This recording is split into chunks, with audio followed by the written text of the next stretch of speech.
Congress has the power to declare war, not the president. So all this idea of us being in a war in Afghanistan and even Iraq at the time, and you know, Pakistan's going to happen, though they won't declare the war, Congress. It's just politicization. It's that's really all it is, you know, power to the state. And the thing is, war, in order to even go through with war, you need to pay for it. Like I said, how are you going to pay for the ammunition, the planes, the boats, the, you know, anything, whatever? You know, how do you pay for it? Well, you just don't, apparently. But you need to. The bill will come due. And because we're in debt, the only way they're going to be able to pay all of this debt, $12 trillion worth, is through inflation, which will mean hyperinflation. So this is why I'm starting to get into this. Wow, it's that shiny. I can see it on the lens, guys. Whoa. All right. Anyway, so China, we owe China. We have wars, quote unquote. We have, oh man, here we go. Social Security, Medicare, health care bills.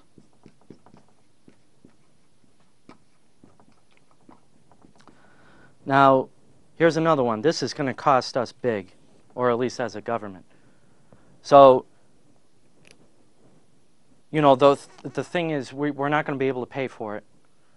So why are we doing it? Well, it's because it's better than nothing. No.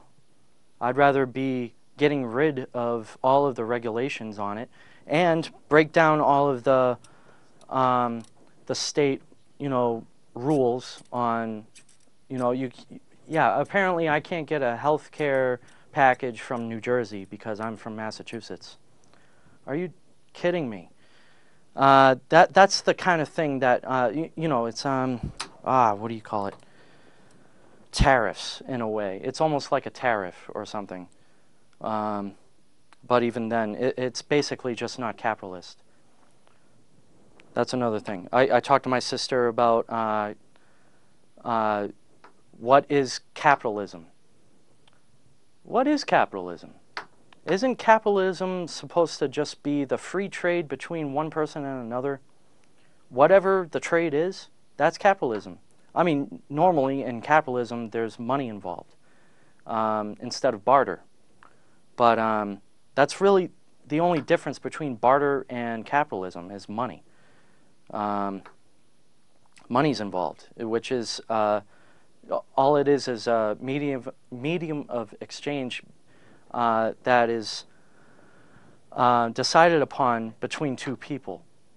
So if I can decide that I want to use silver instead of Federal Reserve notes, what makes me not do it? Law. Law. It's not really a good law, is it? It's not even a legal law. Okay, graphic time. Article 1, Section 10. Article 1, Section 10. If I can remember where the heck it is. No state shall, wait a minute. Yeah, no state shall make anything but gold and silver coin tender in payments of debt. So why aren't we using silver and gold? It says so in the Constitution. I'd rather be using this. It feels cool, you know, like it's not paper. Paper you can burn. See, there's the real argument for metal instead of, you know, instead of paper. Paper you can burn. It's gone. Paper you can create easily. They say money doesn't grow on trees. Well, it does now, and it has been since 1913. So, money, this is money. Paper is not money. All right, look. Even if you were to melt this thing, you can still recreate it. It still never lost that value Paper, if you were to burn it or heat it up really hot, which is burning it, so if you were to do that, it's gone. You can't recapture those atoms and make it paper again. It's not, it's gone. Anyway. So, what else am I doing? That's why people can counterfeit. You can't counterfeit this. I mean, silver is silver. If the free market really were to trade silver, and without markings even, you know, silver is silver. You can trade silver. You can't, I mean, you can't really easily counterfeit silver or gold. And that's the whole point here. So this is why this is happening. The United States has the ability to counterfeit. Recognize those words and try to break it down. You won't prove me wrong on this. The United States has the ability to counterfeit, while me, if I were to counterfeit, I'd be thrown in jail. That's the point of the Federal Reserve. They're there to help out the government when in times of need. Or these other big banks that got bailed out while we're still in debt. Yeah, because we can throw money at banks that just want it when they're already super rich. Anyway, that's the point. So, China is going to get paid no matter what, because the United States is good like that. They're going to pay China off. How are they going to do it? And let's say that they didn't pay China off. What would happen to us? Think about it. I don't want to even think about it. So, anyway, what else we got? Wow, I went through the whole thing. All right, look, I'm back.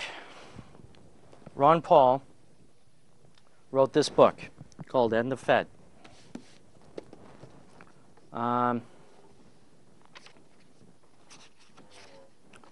Where is it? So, Ron Paul is a congressman from Texas. Excuse me. Ron Paul is a congressman from Texas. He's been serving for 10 terms. He ran for president twice. Like I said, he was shut out of the Fox debate last year, sometime, I forget. Ron Paul is someone that made me wake up. He made me realize what's going on with money, at least. There's a lot going on, really. But he wrote this book, and he's been advocating this ever since he got elected to Congress in the first place in 1975, something like that. 1974, something like that. So